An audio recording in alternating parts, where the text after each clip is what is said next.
YouTube, Derek Shoehorn here for life advice. Today I'm going to get through a few of your questions like I usually do, but I'm going to this might be a longer video than usual because I'm going to try and get through all of the questions that I've got backed up here in my notes and any other things I've got noted down, just to try and completely clear the decks. The reason being, I'm going to take 5 days off after this video. Today is Sunday the 17th of May. So this will be the last video for 5 days till next weekend because the reason being I have to write my dissertation. So I'll be seeing you next weekend after this video. So for today we got quite a lot to get through here, but that's all good because like I say, it could be a long luxurious Sunday video.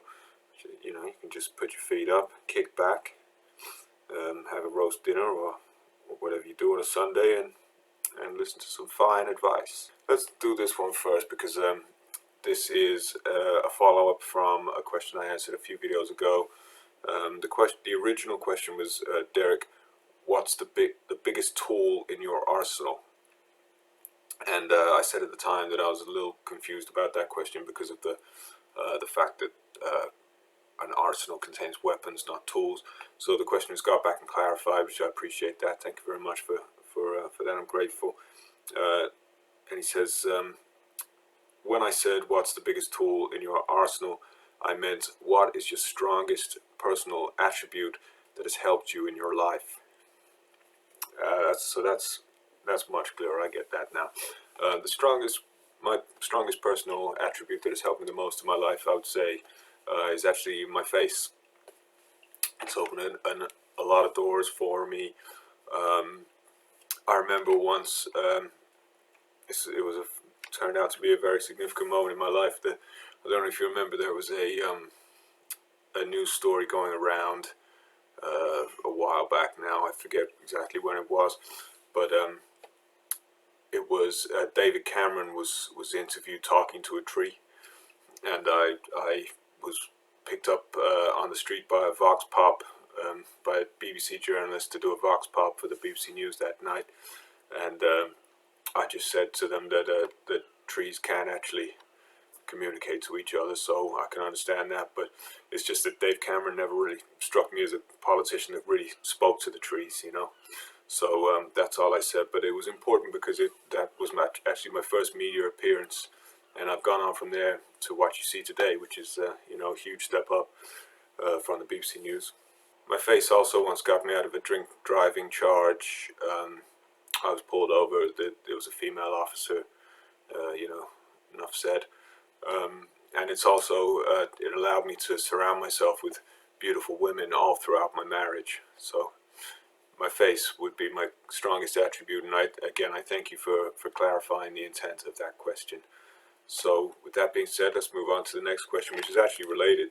Derek, I have noticed that you have a very strong face. What workout regimen do you do on your face? How much can you bench press with your face? Well, personally, I don't bench press with my face, but former 6 times Mr. Olympia Dorian Yates recommends it, so I have to say that's a pretty strong recommendation. So I'd go with Mr. Yates on that one, because the only reason that I don't do it personally, and I would do otherwise, it's because when I was a child I had an operation on my face, which has actually made it exceptionally sensitive now, so all I do now is use cold water and moisturizer. But like I say, Mr. Yates, Dorian Yates, says that's a good idea, so who am I to argue with that guy? He's a legend, so absolutely do bench press with your face. Follow Mr. Yates on that because he does recommend face pressing. The other thing I would recommend is you lay down on your back and place a coin anywhere on your face, and then what you have to do is try to move the coin from one part of your face to another without using your hands, and that's a great workout for the face. You can move the coin from the forehead to the cheek, from cheek to cheek, from chin to lip, from nose to eye, and you know, be creative with it, and that will help you a lot with exercising the muscles in your face. So thanks for that question. I appreciate it. I appreciate the implied compliment in there too. Oh, this is a great question. Derek, would you rather have a chin for a house or a house for a chin? Well, depends on the size of the chin house. You know, I can imagine having a house for a chin. Maybe the little people who live in there could mow my beard with their tiny lawnmowers, and I could pay them in return for that. I'm not sure. They would have to go out then and buy their own food with that money, which would be fair, because I wouldn't want to do that, because I've got my own life to be getting on with. So I'm not sure how they would get down from the chin house to the ground to go to the supermarket, but maybe I guess I could start wearing ties. Like I said, it depends on the size of the chin house though, because although I don't think it'd be the worst thing in the world to have a house for a chin.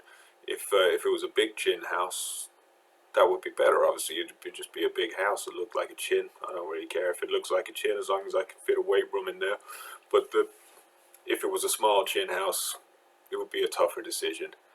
So it all depends on the size of the chin house. I don't normally read people's names out. I like to protect your anonymity, but I want to mention the name of this next guy. This was Johnny Vaughn in Amsterdam, and I just want to say thank you, Johnny, publicly, because Johnny sent me some great supplements in the post, which arrived yesterday morning, and I gotta thank you so much, Johnny, because those things are strong. Those are strong. Last night, I don't know what happened, man. So thanks for that, Johnny. I hope you don't mind me reading your name out, but like I say, I just wanted to publicly thank you for that. And Johnny, in the course of our email exchange, in order to organize the shipping of the supplements, Johnny said he recognized my voice from the way I type my emails, and it turns out he's a regular viewer, which is a coincidence. But oh, sorry, that's my mom.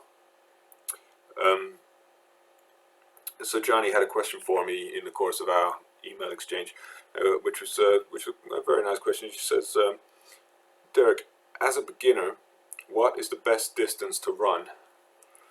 Great question. Running, as you know, I recommend it highly. It's part of the human condition.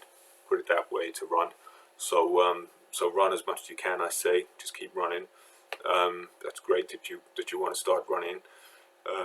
And I would recommend for a beginner, on the first day, just start with a couple of 10Ks, and then by the second day you should be ready for an ultra marathon, 45K plus, and just go from there, and enjoy it. That's the main thing, is to enjoy it, but do, at a minimum, start with a couple of 10Ks. Okay, so thanks for that, Johnny. I really appreciate that question. That's Johnny Vaughn in Amsterdam, and just to put that in perspective for you, Johnny, 45,000 meters, 45K, is roughly equivalent to 15,000 dolphins laid out end to end. Derek, have you ever been in a fight? Well, I don't answer that question, and you shouldn't ask it. There's a code. Derek, why does the ice cream van always come when I'm in the shower? Well, I don't want to come over like some kind of new age hippie or something like that, but that's the reason for the phenomena that you described there, the ice cream van coming while you're in the shower, is actually a real scientific principle discovered by a guy called Sheldrake, and it's called Sod's Law. I was reading about this. I'm not a scientist. I don't understand exactly how it works, but I think it's something along the lines of the vibrations from the sun shine down onto all of the creatures on the planet, and that these vibrations, their purpose is to make sure that the creatures don't all go to the same place at once, because that would obviously be chaos. You'd have a pile up.